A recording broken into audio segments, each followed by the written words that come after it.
ତମେ ପୁଅକୁ ନେଇକି ବାବାଙ୍କ ପାଖକୁ ଆସିଲା ପରେ ଆପଣଙ୍କର କ'ଣ ପରିବର୍ତ୍ତନ ହେଇଛି? ପୁଅର ଯେଉଁ ଗୋଡ଼ ହାତ ଫାଟୁଥିଲା ତାର ବି କ'ଣ ପରିବର୍ତ୍ତନ ହେଇଛି? ହଁ ଆଜ୍ଞା, ମୁଁ ଏମିତି ଜଣେ ସାଙ୍ଗ ପିଲାଙ୍କଠୁ ଶୁଣିକି ଆପଣଙ୍କ ପାଖକୁ ଆସିଲି, କିନ୍ତୁ ଆସିଲା ପରେ ମୋ ପୁଅ ଦୀର୍ଘ 7 ବର୍ଷ ହେଲା ଯେଉଁ କଷ୍ଟଟା ଭୋଗୁଥିଲା, ମୋର ହୃଦବୋଧ ହେଉଛି ସେ 7 ଦିନରେ ଗଲା ଭଳିଆ ଲାଗିଲା।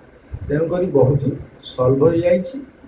ଏଥିପାଇଁ ବାବାଙ୍କୁ କୋଟି କୋଟି ପ୍ରଣାମ, ଆଉ ମହାବୀର ପଞ୍ଚମୁଖୀ ମହାବୀର ହନୁମାନଙ୍କୁ କୋଟି କୋଟି ପ୍ରଣାମ। ମୋ ସ୍ୱାମୀ ଯାହା କହିଲେ ମୁଁ ବି ସେୟା କହିବାକୁ ଚାହୁଁଛି। ତଥାପି ମୋର ଅଲଗା ଅନୁଭୂତି। ବାବା କହିଲେ ମେଡ଼ିଟେସନ୍ କରିବା ପାଇଁ। ଆମେ 4 ଥର ମେଡ଼ିଟେସନ୍ କଲାପରେ କାଲି କରିଛୁ ଆମେ ମେଡ଼ିଟେସନ୍। ମୋ ପୁଅକୁ ନିଜେ ମହାବୀର ଆସିକି ତାକୁ ଛୁଇଁଛନ୍ତି, ପେଟକୁ ଦାବି ଦେଇଛି। ଆଉ ମୁଁ ଯେତିକି କଷ୍ଟ ପାଇଛି ଯେ ମୋ ପୁଅ ଏମିତି ହେଇଛି, କିନ୍ତୁ ବର୍ତ୍ତମାନ ଅନୁଭବ କରୁଛି ମୋ ପୁଅ ଭବିଷ୍ୟତରେ ସମ୍ପୂର୍ଣ୍ଣ ରୂପେ ଭଲ ହେଇଛି। ଆଚ୍ଛା, ପୁଅ ଏଠିକି ଆସିଲା ପରେ ମୋର ଯେତିକି ମାନେ କଷ୍ଟ ଥିଲା, ମୁଁ ଆଗରୁ ଜମା ଚାଲି ପାରୁନଥିଲି। ଏଠି ଯେତିକି ସପ୍ତାହ ଭିତରେ ଆସିଲିଣି, ମାନେ ମୋତେ ଏତେ ଭଲ ଲାଗୁଛି। ମୁଁ ଏବେ ଚାଲି ପାରୁଛି, ବୁଲି ପାରୁଛି, ଖେଳି ପାରୁଛି, ସବୁ କରିପାରୁଛି। ଆଗରୁ ମୁଁ କିଛି କରିପାରୁନି।